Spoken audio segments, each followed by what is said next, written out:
லண்டனில் இருக்கிற உலக புகழ் பெற்ற பிரித்தானியாவினுடைய பாராளுமன்றம், லண்டனில் இருக்கிற பாராளுமன்றம் ஆபத்தில் சிக்கியிருப்பதாக தகவல் ஒன்று வெளியாகி இருக்கிறது. அதாவது அதனுடைய கட்டிட அமைப்பு பழமையானது என்பதால் பல ஆபத்துகள் இருப்பதாக சொல்லப்படுகிறது. இது சம்பந்தமாக கிடைக்கப்பட்டிருக்கிற தகவல்களை முழுமையாக இந்த காணொலியில் பார்க்கலாம். இது இன்றைய நாளுக்கான பிரதானமான செய்தியாகும். இந்த செய்தி உட்பட மேலும் பல முக்கியமான செய்திகளும் தகவல்களும் இன்றைய உலக செய்தியில் காத்திருக்கின்றன. தமிழடியான் வேர்ல்டு யூடியூப் சேனலுக்கு உங்கள் அனைவரையும் வருகவென அன்புடன் வரவேற்கின்றேன். இதுபோல இந்த உலகத்தில் நம்மை சுற்றி நடக்கின்ற முக்கியமான நிகழ்வுகளின் தொகுப்புகளை ஒவ்வொரு நாளும் தெரிந்து கொள்ள இந்த சேனலை சப்ஸ்கிரைப் பண்ணுங்கள். லண்டனில் இருக்கிற பாராளுமன்றம், பிரித்தானிய பாராளுமன்றம் எவ்வளவு பழமையானதுன்றது எங்கள் எல்லாருக்குமே தெரியும். அதாவது உலகத்தில் எல்லா நாடுகளையும் பாராளுமன்றம் இருக்குது. உலக பாராளுமன்றங்களினுடைய தாய் பாராளுமன்றம் என்று சொல்லப்படுறது தான் பிரித்தானிய பாராளுமன்றம். மிகவும் பழமையானது. ஆனால் இப்போ ஒரு ஆபத்தில் சிக்கியிருக்காம். என்ன ஆபத்துன்னு சொன்னால், அந்த கட்டிடம் ஏற்கனவே பழமையான கட்டிடம். அது முதலாவது. கட்டிடமே அதை ஒழுங்காக மெயின்டெனன்ஸ் பண்ணாட்டி இடிஞ்சிருமென்ற மாதிரி. அது முதலாவது.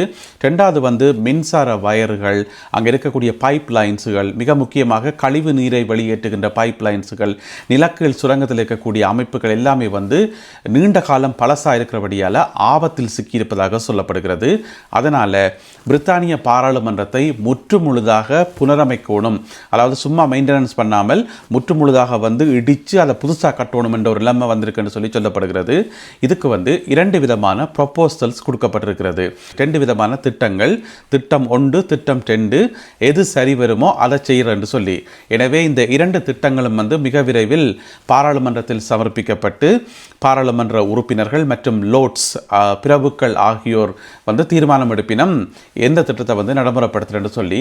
அப்போ இப்போ முன்வைக்கப்பட்டிருக்கிற 2 திட்டங்களும் என்னென்னு பார்த்தீங்கன்னு சொன்னால், திட்டம் 1, அந்த திட்டத்தின்படி, திட்டம் 1 படி மொத்தமாக 61 வருஷங்கள் செல்லுமாம். அதாவது பாராளுமன்றத்தை முற்று முழுதாக புனரமைக்கிறதுக்கு இன்னும் ஒரு 61 வருஷங்கள் செல்லுமாம்.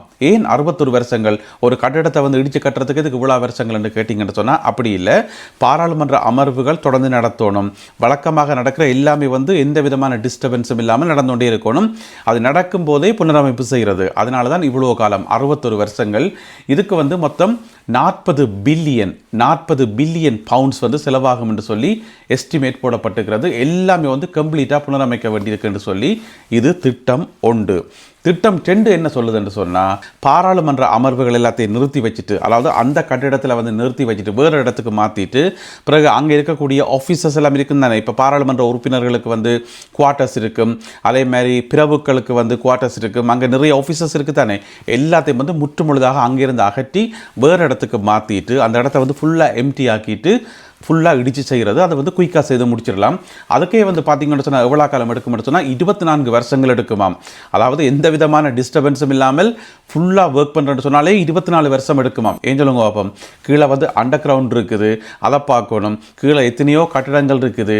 எங்களுக்கு தெரிஞ்ச கட்டிடங்களை விட தெரியாத அமைப்புகள் என்னென்னலாம் நிலத்துக்கள் இருக்குன்னு சொல்லி எங்களுக்கு தெரியாது.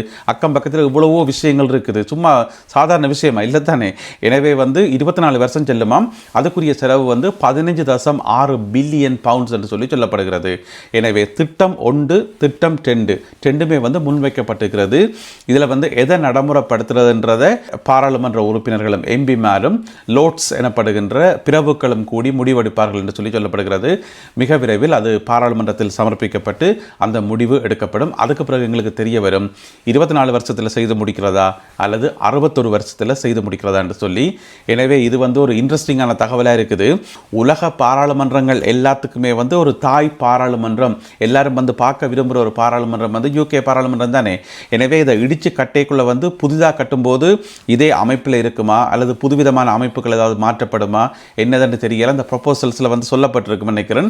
எனவே அடுத்தடுத்து வரப்போகிற தகவல்களை வச்சுக்கொண்டு எங்களுக்கு தெரிய வரும் எப்படி கட்டப்போயினோம் என்று சொல்லி. என்னை பொறுத்த வரைக்கும் லண்டனில் இந்த பாராளுமன்ற கட்டிடம் மட்டும் இல்லாமல் இன்னும் நிறைய விஷயங்கள் திருப்பி புதுசாக கட்ட வேண்டி இருக்குது. ஏன் சொல்லுங்க அப்போ. எல்லாமே வந்து பெரும்பாலான விஷயங்கள் இந்த உலகத்திலேயே முதலாக உருவானது என்று சொன்னால் அது இங்கே லண்டனில் தானே, யூகேல தானே. இப்போ அண்டர் கிரவுண்ட் எடுத்து பார்த்தீங்கன்னு சொன்னால் உலகத்தில் முதலாக அண்டர் கிரவுண்ட் சர்வீஸ் ஆரம்பிக்கப்பட்டது லண்டனில். எனவே அங்கே ஒரு அண்டர் கிரவுண்ட் சர்வீஸ் பார்த்தீங்கன்னு சொன்னால் எல்லாமே வந்து பழசத்தான் இருக்கும். எல்லாத்தையும் வந்து இடித்து புதுசாக கட்ட வேண்டிய ஒரு தேவை இருக்கும். இப்போ வந்து அந்த மெயின்டெனன்ஸ் பண்ணுறபடியால் அப்படியே போய்கொண்டிருக்கே தவிர மற்றபடி அவ்வளோ பெரிய பெர்ஃபெக்டாக அவ்வளோ ஸ்ட்ராங்காக இருக்குன்றெல்லாம் சொல்ல முடியாது. எனவே அண்டர் கிரவுண்டாக இருக்கலாம், பார்லிமெண்ட்டாக இருக்கலாம், இன்னும் நிறைய கட்டடங்கள் வந்து புதுசாக கட்ட வேண்டியிருக்குது. அதுக்கெல்லாம் மிக நீண்ட காலம் செல்லும். அதோட பெருந்தொகையான பணம் வந்து செலவழிக்க வேண்டியிருக்கும். எனவே பாராளுமன்ற கட்டிடத்துக்கு என்ன நடக்கப் போகிறது என்பதை பொறுத்திருந்து பார்ப்போம். அமெரிக்க ஜனாதிபதி டொனால்ட் ட்ரம்ப் அவர்கள் ஒரு தகவல் ஒன்று வெளியிட்டிருக்கார். என்ன தகவல் என்று சொன்னால், தானும் சீன ஜனாதிபதியும் ஃபோனில் கதைச்சதாம். அந்த ஃபோன் கன்வர்சேஷன் வந்து அவ்வளோ சூப்பராக இருந்ததாம், எக்ஸலண்ட்டாக இருந்ததாம், பாசிட்டிவாக இருந்ததாம், ஒரு பிரச்சனையுமே இல்லையாம். அதாவது அமெரிக்காவுக்கும் சீனாவுக்கும் இனி ஒரு பிரச்சனையுமே இல்லையாம். அது மட்டும் இல்லாமல் தனக்கும் சீன ஜனாதிபதிக்கும் இடையில் வந்து தனிப்பட்ட முறையில் நல்ல நட்பு இருக்காம். அந்த நட்புக்கும் எந்த விதமான பிரச்சனையும் இல்லையாம் என்று சொல்லி டொனால்ட் ட்ரம்ப் சொல்லி வச்சுக்கார். இப்போ தான் 2 நாளைக்கு முதல் சொன்னவர், சீனாவால் பெரிய ஆபத்து வருது, சீனா வந்து எங்களை ஆக்கிரமிக்குது, நாங்கள் சீனாவுக்கு எதிராக நடவடிக்கை எடுக்கணும், வரி விதிக்கணும் என்று சொன்னார். அப்புறம் இண்டே சொல்லி வச்சுக்கார், சீனாவால் ஒரு ஆபத்தும் இல்லை, ஒற்று பிரச்சனையுமே இல்லை, நாங்கள்லாம் கலாச்சாரத்தையும் முடிச்சிட்டோம், நாங்களும் நல்லா இருக்கிறோம், நாடும் நல்லா இருக்குது, ஒரு பிரச்சனையும் இல்லை என்று சொல்லி டொனால்ட் ட்ரம்ப் சொல்லியிருக்கார். இது இன்றைக்கு வியாழக்கிழமைக்குரிய நிலைமை மட்டும்தான். அதாவது பிப்ரவரி மாதம் 5ஆம் தேதி வியாழக்கிழமை இன்றைய நிலவரப்படி ஒரு பிரச்சனையுமே இல்லை. நாளைக்கு என்ன பிரச்சனை என்று சொல்லி எனக்கு தெரியாது. இது டொனால்ட் ட்ரம்ப் அவர்கள் சொல்லியிருக்கிறார். அது மட்டும் இல்லாமல் நாளை வெள்ளிக்கிழமை 6ஆம் தேதி ஈரானுக்கும் அமெரிக்காவுக்கும் இடையில் வந்து பேச்சுவார்த்தைகள் நடக்கும் என்று சொல்லப்படுகிறது. ஓமானில் வந்து பேச்சுவார்த்தை நடக்கும். அதாவது இந்த அணுகுண்டுகள் வச்சுக்கிறது, அணுகுண்டுகள் பாவிக்கிறது சம்பந்தப்பட்ட பேச்சுவார்த்தை. நேற்று புதன்கிழமை திடீரென்று ஒரு அறிக்கையோடு வந்தது என்று சொன்னால், பேச்சுவார்த்தை முறிஞ்சுது, எந்த நேரமும் யுத்தம் படிக்கலாம், அமெரிக்கா வந்து யுத்தத்தை வந்து டிக்ளேர் பண்ணலாம் என்றெல்லாம் நேற்று செய்தி வந்தது. அப்புறம் இன்றைய செய்தி வந்திருக்கு, இல்லை யுத்தம் வராது, பேச்சுவார்த்தைக்கு போகிறோம் என்று சொல்லி. எனவே நாளை வெள்ளிக்கிழமை ஓமானில் ஈரானும் அமெரிக்காவும் அணு ஆயுதம் சம்பந்தமாக பேச்சுவார்த்தையில் ஈடுபடுகின்றார்கள். நாளைய பேச்சுவார்த்தை வெற்றி அளிக்குமா தோல்வியா என்னன்னு சொல்லி தெரியல. இருந்தாலும் நாளைக்கு பேச்சுவார்த்தை. அதாவது அமெரிக்கா என்ன சொல்லுதுன்னு சொன்னால், நீங்கள் அணுகுண்டை வச்சிருங்க, ஒரு பிரச்சனையுமே இல்லை, ஆனால் எங்களுக்கு சொல்லுங்க எங்கெங்க வச்சுக்கிறீங்க, எத்தனை வச்சுக்கிறீங்க, இவ்வளவு பொருளாதார தடைகள் விதிச்சும் எல்லா நாடுகளும் சேர்ந்து இவ்வளவு அழுத்தங்கள் கொடுத்தும் எப்படி அணுகுண்டுகளை தயாரிக்கிறீங்க, எப்படி வந்து யுரேனியத்தை வந்து செறிவூட்டுறீங்க, அதுக்குரிய ஃபார்முலா என்ன எல்லாம் செய்கிறீங்கன்னு சொன்னீங்கன்னா சரி, எங்கள்கிட்ட வந்து எல்லாத்தையும் சொல்லுங்க, நாங்கள் அதை பத்திரமா ரகசியமாக வச்சுக்கிறோம், ஒரு பிரச்சனையுமே இல்லை, நானும் நீங்களும் நட்பாக இருக்கலாம் என்று சொல்லி அமெரிக்கா சொல்லுது. தான் அமெரிக்காவினுடைய கோரிக்கை. ஆனால் அது நடக்குமா? ஒரு நாடு தன்னுடைய இறையாண்மையை மீறி தன்னுடைய ரகசியத்தை இன்னொரு நாட்டுக்கு சொல்லுமா? சொல்லாது. இதுதான் இந்த பிரச்சனை போய்கொண்டிருக்குது. எனவே நாளைய பேச்சுவார்த்தையில் என்ன கதைச்சு என்ன முடிவெடுக்கப் போகிறார்கள் என்பதை பொறுத்திருந்து பார்ப்போம். இந்தியாவினுடைய பிரபலமான விமான சேவையாகிய இண்டிகோ பிரித்தானியாவுக்கான தன்னுடைய சேவைகளை வந்து மட்டுப்படுத்துவதாக அறிவித்திருக்கிறது. அதாவது டெல்லியில இருந்து மான்செஸ்டருக்கும் டெல்லியில இருந்து லண்டனுக்கும் லண்டன் ஹீத்ரூ விமான நிலையத்துக்கும் ஃப்ளைட்ஸ் வந்து குறைக்கப்படும் என்று சொல்லி, இப்போ இருக்கிற சேவையை விட குறைக்கப்படும் என்று சொல்லப்படுகிறது.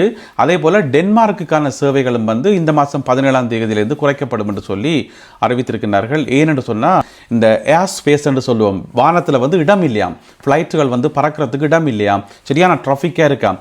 இப்போ நாங்கள் ரோட்டில் போய்க்கல, காரில் போய்க்கல, ட்ராஃபிக்காக அது எங்களால் உணர முடியும், பார்க்கவே தெரியும் ட்ராஃபிக்காக இருக்கா இல்லையான்னு சொல்லி. வானத்தில் எங்கே ட்ராஃபிக்னு சொல்லி எங்களுக்கு தெரியுமா? அது அவைக்கு மட்டும்தான் தெரியும். அதால் சொல்லிக்கிறேன் என்று சொன்னால், வானத்தில் வந்து இடமே இல்லையாம் ஃப்ளைட்ஸ் பார்க்கறதுக்கு. அது மட்டும் இல்லாமல் இந்த மத்திய கிழக்கில் வந்து சில பல பிரச்சனைகள் ஓடிக்கொண்டு தானே. இப்போ ஈரான் வந்து தன்னுடைய வான் பரப்பை வந்து மூடி வச்சிருக்குது, பாகிஸ்தானுக்கு மேலே பறக்க முடியாமல் இருக்குது. இந்த மாதிரி ஒரு சில நாடுகள் கட்டுப்பாடுகள் விதிச்சுக்கிறதால சுற்றி வளைச்சு தான் போக வேண்டி இருக்குது. எனவே யூரோப்புக்கும் இந்தியாவுக்கும் இடையில் இண்டிகோ விமான சேவையை பயன்படுத்துபவர்கள் இந்த தகவலை தெரிஞ்சு வச்சுக் கொள்ளணும். விமான சேவைகள் மட்டுப்படுத்தப்படுவதாக குறிப்பிட்ட நிறுவனம் அறிவித்துள்ளது. நல்லது அன்பான உறவுகளை, இத்துடன் இன்றைய செய்திகளும் தகவல்களும் நிறைவு பெறுகின்றன. இந்த காணொலியில் பகிர்ந்து கொள்ளப்பட்ட செய்திகள் தொடர்பான உங்களுடைய கருத்துக்களை மறக்காமல் கீழே எழுதுங்கள். மீண்டும் சந்திப்போம் உறவுகளே. நன்றி, வணக்கம்.